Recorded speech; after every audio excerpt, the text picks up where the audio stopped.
Selamat pagi, Shalom. Untuk anak-anakku terkasih kelas 12. Kembali lagi kalian ketemu dengan Ibu Irnawati Leolmin. Saya guru sosiologi kalian. Nah, pada minggu yang lalu kita sudah sempat bertemu ya anak-anakku. Dan Ibu ada memberikan tugas bahwa kalian harus mengamati bentuk-bentuk perubahan sosial yang ada di lingkungan sekitar kalian, kemudian kalian mampu mengetahui faktor apa saja yang mempengaruhi bentuk-bentuk perubahan tersebut. Lalu juga dampak apa saja yang ditimbulkan oleh perubahan sosial yang terjadi di lingkungan sekitar tempat tinggal kalian. Baik, untuk mengawali pembelajaran kita pada pagi hari ini, Ibu hanya mau mengingatkan kalian, bagi yang belum mengerjakan, tolong tugasnya itu dikerjakan, kemudian dikumpulkan melalui wali kelas, agar Ibu bisa memberikan penilaian. Oke, untuk pertemuan kita pada pagi hari ini, kita akan membahas tentang bentuk-bentuk perubahan sosial itu sendiri secara lebih mendalam.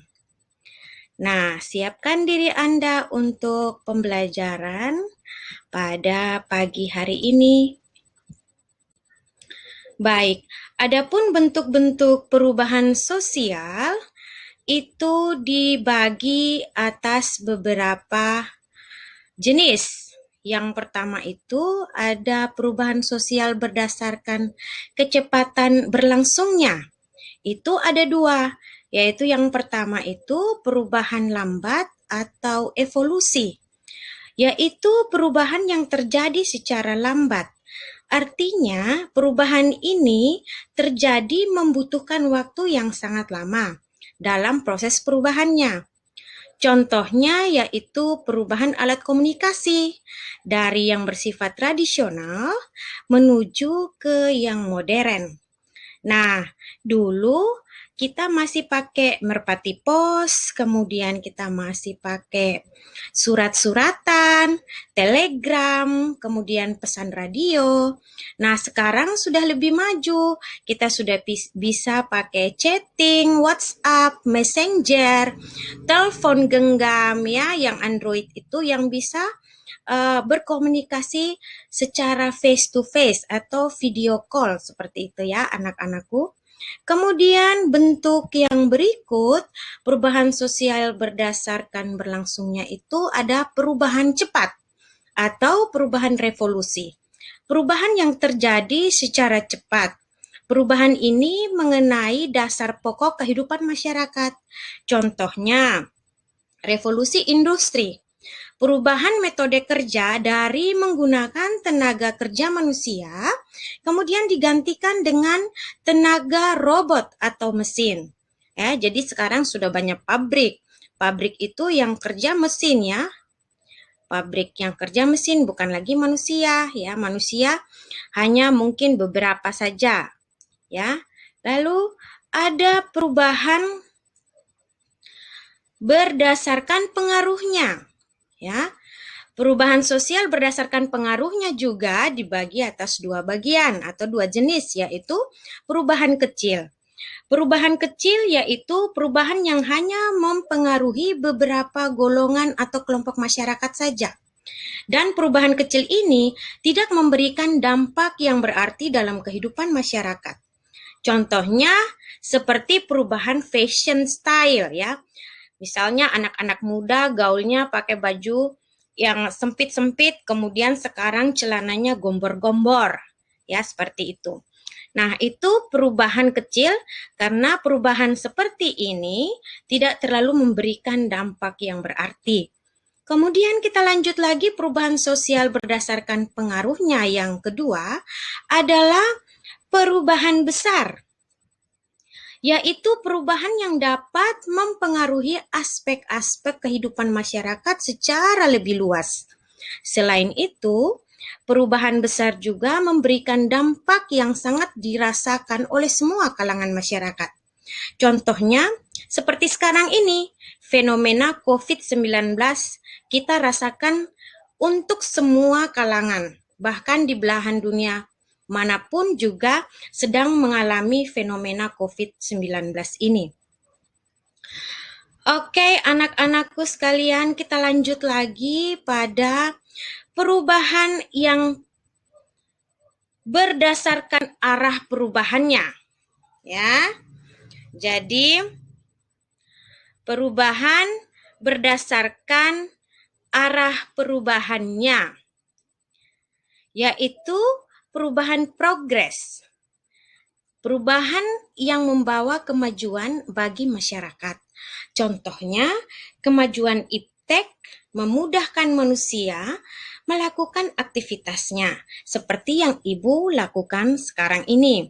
Meski kita tidak bisa bertatap muka, tetapi Ibu bersyukur karena dengan kemajuan ilmu teknologi, Ibu bisa menemui kalian walaupun secara daring seperti ini, pembelajaran daring seperti ini, kita tidak tatap muka secara langsung, tetapi menggunakan media telekomunikasi.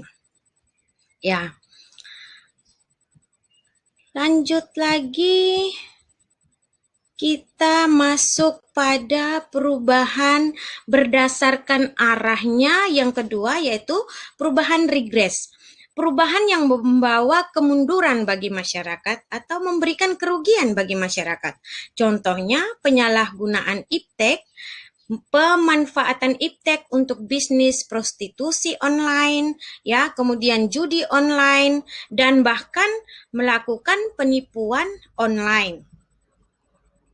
Baik, tadi agak terlewati ya anak-anakku. Kita masih terlewati ada perubahan berdasarkan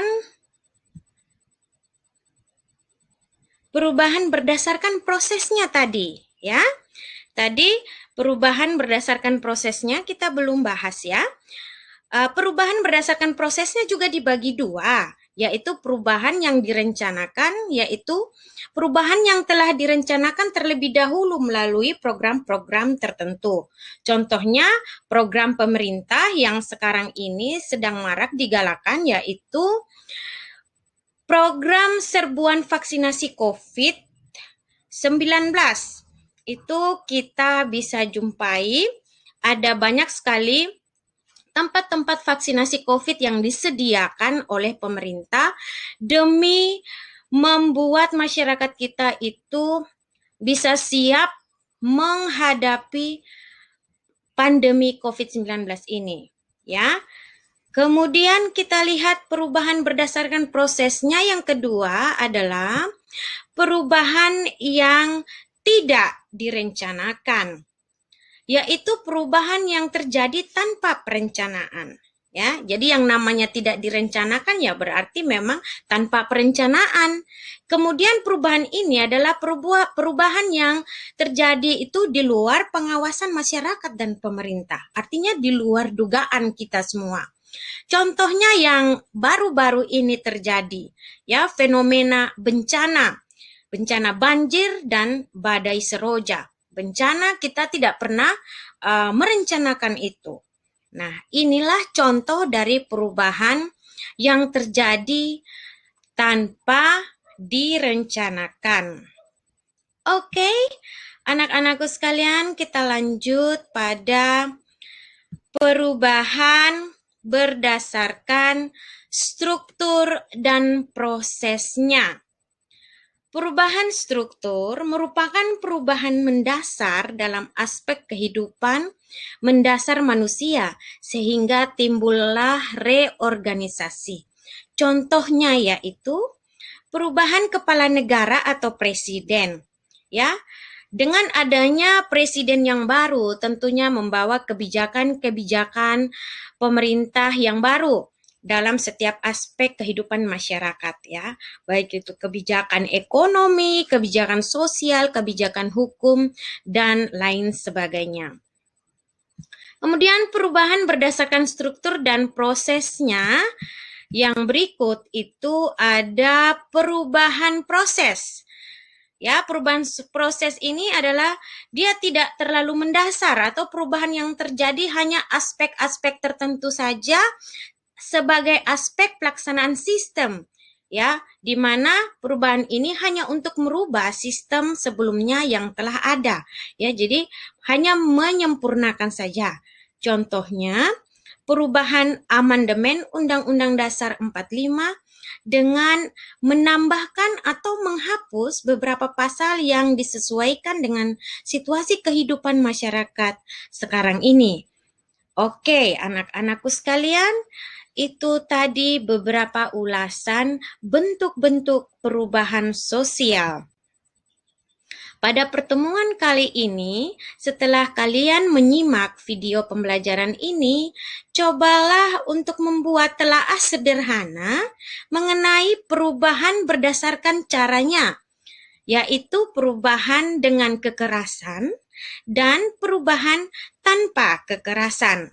Kemudian sertakan juga contoh dari masing-masing bentuk perubahan tersebut, ya. Oke, sampai di sini pembelajaran kita hari ini.